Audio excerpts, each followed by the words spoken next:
مثلا شہوتیں ان کے یہ حالات ہوتی ہیں، کبھی شہوتیں سوئی ہوئی ہوتی ہیں، ان کو نہ چھیڑا جائے اگر شہوتوں کو، معتدل ہیں، نارمل ہیں، انسان کے کنٹرول میں ہیں، تنگ نہیں کرتی انسان کو.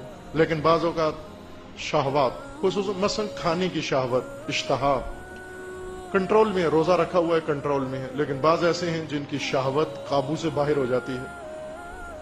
جنسی شہوت خصوصاً بالغوں کے اندر جب بالغ ہوتے ہیں، اور اس زمانے کا ایک بہت بڑی بلا جوانوں کے لیے یہی جنسی شہوت ہے، قابو سے باہر، چونکہ منکرات و فساد و فحشا بہت عام ہے، عریانیت ہے، شہوت انگیزیاں زیادہ ہیں، ہر منظر شہوت انگیز ہے، تصویریں، میڈیا، ریڈیو، خبریں، ایڈ، شہر، بازار اور سائن بورڈ، دکانیں، کپڑے، شوکیس، شو روم، عورتیں، مرد، سب کے سب نے اپنے آپ کو شہوت انگیز بنایا ہوا ہے. اس زمانے میں سب سمارٹ بننے کی کوشش کر رہے ہیں، مرد بھی اور عورتیں بھی اپنے آپ کو شہوت انگیز بناتے ہیں. خوب جب اپنے آپ کو شہوت، یعنی مجھے دیکھ کر دوسرے کی شہوت بڑھ کے ٹائٹ کپڑے پہنیں گے، اپنے اندام نمایاں کریں گے، مثلا بازو ننگے کریں گے، عورتیں آستینیں پہنیں گی، ٹانگیں ننگی کریں گی، ٹائٹ لباس پہنیں گی، اپنے جسم کے بعض اندام جو شہوتیں ابھارتے ہیں انہیں زیادہ نمایاں کریں گی، ان کی نمائش کریں گی. مرد یہ کام کرتے ہیں، سب دیکھا دیکھی، بعض متوجہ نہیں ہیں، اس کو فیشن کے طور پر کرتے ہیں، لیکن یہ ہے شہوت انگیزی، ہے شہوت بڑکانا. اور ظاہر ہے کہ جو ایک آدمی شہوت انگیز ہوتا ہے دوسرا شہوت ران ہو جاتا ہے، یہ لازمی نتیجہ ہے. جب ایک شہوت انگیزی کرتا ہے، شہوت انگیزی یعنی دوسرے کی شہوت بڑکاتا ہے، تو یہ شہوت رانی کرتا ہے، اس کی شہوت بڑک اٹھتی ہے، اب یہ اپنی شہوت پھر پوری کرتا ہے، تسکین پاتا ہے اس شہوت سے. یہ زمانہ اس لحاظ سے جوانوں کے لیے تباہی کا زمانہ ہے، شہوت انگیزی کا زمانہ ہے. خصوصاً مغربی و ہندی تہذیب یہ مکمل طور پر شہوت انگیز تہذیبیں ہیں. جوانان تقوی اختیار کرے، اگر تقوی نہیں ہوگا تغوا آ جائے گا. تغوا یعنی سرکشی، شہوتوں میں سرکشی آ جائے گی، شہوتوں کے اندر آپ کے شعلہ ور ہو جائیں گی، ان کے اندر بڑکاوا آ جائے گا اور قابو سے باہر ہو جائیں گی، اور یہ تغوا انسان کو نابود و تباہ کر دیتا ہے. بہت ساری تباہیوں میں اس وقت جوان مبتلا ہیں شہوت انگیزیوں کی وجہ سے. ٹی وی، ریڈیو شہوت، ٹی وی اور فلمیں شہوت انگیزی کرتے ہیں، یہ جوانوں کی شہوتیں بڑک اٹھتی ہیں. ان بڑکی ہوئی شہوتوں کی تسکین کے لیے ایک حرام کام کرتے ہیں استمناء کے نام سے، فقہی اصطلاح میں، شرعی زبان میں.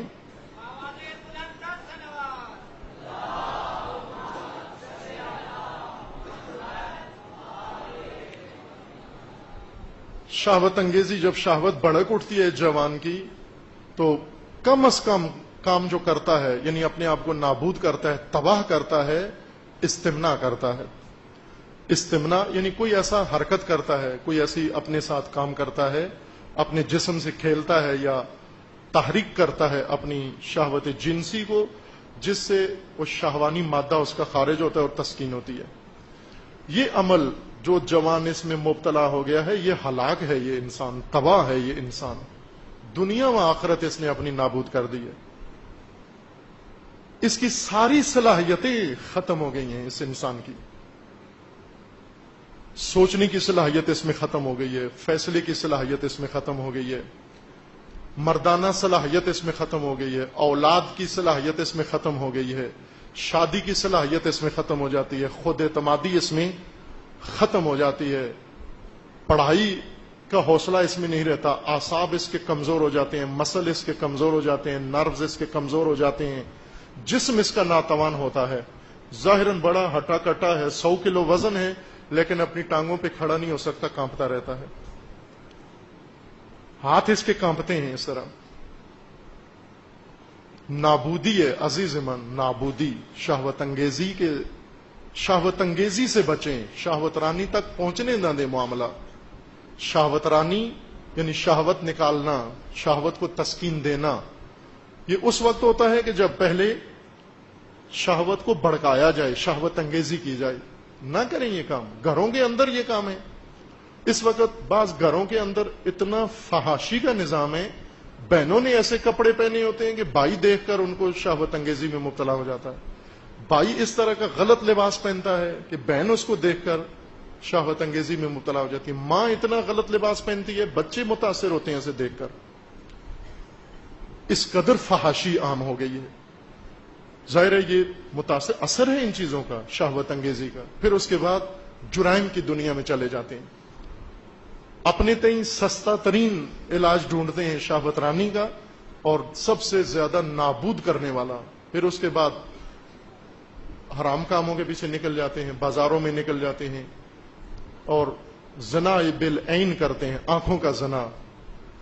روایات میں ہے کہ زانی کئی طرح کے زانی ہیں، جو شرمگاہ کے ذریعے زانی ہیں، جو زبان کے زانی ہیں. کچھ ایسے ہیں دن بھر فوش اور غلط باتیں، شہوت رانی کی باتیں کرتے رہتے ہیں، اپنی زبان آلودہ کرتے ہیں. یہ زبان کے زانی ہیں. یہ زنا باللسان ہے. ایک ہے آنکھوں کے ذریعے زانی ہے، یہ بھی زانی ہے. مناظر دیکھیں گے، فوٹو دیکھیں گے، ویب سائٹ دیکھیں گے، یہ بھی زانی ہے. کانوں کے ذریعے زانی ہے. خیالات کے زانی، بعض ایسے آنکھیں بند کر کے تخیلات میں اپنے شہوانی مناظر قائم کرتے ہیں. اور یہ وہی ہیں جن کو رات بھر شہوانی خوابیں آتی ہیں. تقوی ہے، تقوی بچا سکتا ہے ہمیں. تقوی نہ ہوا تو تغوا آ جائے گا. تغوا سرکشی، شہوتوں کی سرکشی، طغیان انسان کے اندر پیدا ہوتا ہے. اور جب اندر طغیان آ جائے کنٹرول کرنا بہت مشکل ہوتا ہے. ماں باپ اس کو کنٹرول کرتے ہیں، نہیں ہوتا. بڑے بزرگ کنٹرول کرتے ہیں، نہیں ہوتا. بالآخر یہ چھوٹی سی چیز بڑک اٹھتی ہے. جس طرح ایک دیا سلائی، آپ ایک جنگل میں جا کر ایک چھوٹا سا شعلہ، ایک انگلی کے اس پورے کے برابر ایک شعلہ نکلتا ہے اور پھر وہ جہانسوز شعلے میں بدل جاتا ہے، شہروں کے شہر جلا دیتا ہے.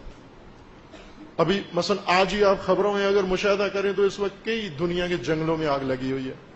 کس سے لگی ہے؟ ایک اتنے سے چھوٹے سے شعلے سے بڑکی ہے یہ آگ. اور اتنی بے قابو ہو گئی ہے کہ اس ملک کی فضائیہ، فائر بریگیڈ، پوری قوم، پوری حکومتی عملہ اس آگ پر قابو نہیں پا سکتا. وہ سینکڑوں ایکڑ و ہزاروں و لاکھوں ایکڑ جنگلات، بڑے بڑے تناور درخت خاکستر بنا دیتی ہے یہ آگ. شہوت ایک آگ ہے. آگ تناور شخصیتوں کو خاکستر بنا دیتی ہے یہ آگ. تناور شخص، ارادے کے، مضبوط ارادے کے مالک، اعلی صلاحیتوں کے مالک، مجاہد جن کو بننا تھا، جن کو اپنی قوم کا رہنما بننا تھا، جن کو اپنے خاندانوں کا سہارا بننا تھا، جن کو اپنی قوم کا فخر بننا تھا، جن کو اپنی مملکت کا سہارا بننا تھا، اس چھوٹے سے شعلے نے جو بھڑک اٹھا اور اس نے ویران کر دیا، تباہ کر دی. امت کی امتیں تباہ کر دی ہیں انہوں نے. آپ توجہ کریں، اس وقت یہ خبیث جن کو علامہ اقبال نے حق ادا کیا، ان کا، مغربیوں کا، انگلینڈ کا اور یورپیوں کا، فرنگ. علامہ اقبال کی زبان میں فرنگ سے مراد یہ یورپی تہذیب ہے، مغربی تہذیب ہے. کہ علامہ اقبال نے سب سے زیادہ اپنی قوم کو اس خطرے سے آگاہ کیا کہ یہ سب سے زیادہ پست تہذیب ہے، شہوت رانی کی تہذیب ہے، شیطانی تہذیب ہے. برعکس دوسرے لوگوں کے بڑے متاثر ہوتے ہیں. علماء جاتے ہیں انگلینڈ، بہت متاثر ہوتے ہیں داڑھیوں والے. یہ داڑھی منڈا گیا، اقبال نفرت کر کے آیا وہاں سے کہ یہ تو قابل نفرت معاشرہ ہے، یہ قابل نفرت لوگ ہیں. یہ تو لمبی لمبی داڑھیوں والے جاتے ہیں، رال ٹپکاتے ہوئے جاتے ہیں، رال ٹپکاتے ہوئے آتے ہیں کہ کسی طرح ہمیں جنت جائیں نہ جائیں، انگلینڈ ضرور چلے جائیں ہم. علامہ اقبال انگلینڈ گئے، یورپ گئے، پڑھا وہاں جا کر، اعلی سطح تک پڑھا، اور پڑھ کر نفرت سے بھر کر واپس آ کر اپنی قوم کو بتایا کہ قابل نفرت قوم ہے، قابل نفرت تہذیب ہے، قابل نفرت ہے ہر چیز ان کی. اور شدید کوشش کی علامہ اقبال نے کہ اس قوم کے اندر اس تہذیب سے نفرت پیدا کریں، لیکن ہوئی نہیں. جتنی علامہ اقبال نے نفرت پیدا کی، سر سید احمد خان نے اتنی محبت پیدا کی ان کے اندر. داڑھی والے نے کیا کام کیا؟ داڑھی منڈے نے کیا کام کیا؟ داڑھی والے نے شدید نفرت، شدید محبت پیدا کی مغربی تہذیب کی. جو ابھی تک باقی ہے اور نسلوں میں منتقل ہو رہی ہے. علامہ اقبال نے بتایا کہ یہ تہذیب خود مرنے والی ہے، اپنے خنجر سے خود خودکشی کرے گی. یہ تہذیب اپنے خنجر سے آپ ہی خودکشی کرے گی. جو شاخ نازک پہ آشیاں بنے گا ناپائیدار ہوگا. یہ تہذیب اپنے خنجر سے خود خودکشی کرے گی. 2 دن پہلے کی خبر ہے کہ ڈیوڈ کیمرون جو اس وقت وزیر اعظم ہے برطانیہ کا، اس نے حکومتی وزیر اعظم تقاضا کر رہا ہے تمام ملت سے اور اپنے تمام اداروں سے، کمپنیوں سے، کہ خدا را فحاشی کی ویب سائٹ کو بلاک کرو. فحاشی کی جتنی ویب سائٹس ہیں ان کو بلاک کرو. کیوں؟ کیمرون صاحب کیا ہو گیا؟ یہ تو آپ کی پسندیدہ چیزیں ہیں، آپ ہی نے ان کو متعارف کروایا ہے، اب کیا ہوا کہ کیا؟ جواب اس نے کیا دیا کہ میں اپنی آنکھوں سے اپنے بچوں کو تباہ ہوتا ہوا دیکھ رہا ہوں. اب ان کو تباہی آنکھوں سے نظر آ رہی ہے اور حقیقتاً تباہی کے دہانے پہ پہنچ چکے ہیں. آپ یقین جان لیں کہ بہت کم عرصہ رہ گیا ہے اس تہذیب کی نابودی میں، جس تباہی کے پستی کے دہانے پہ یہ پہنچ چکے ہیں، اسی شہوت انگیزی و شہوت رانی کے نتیجے میں.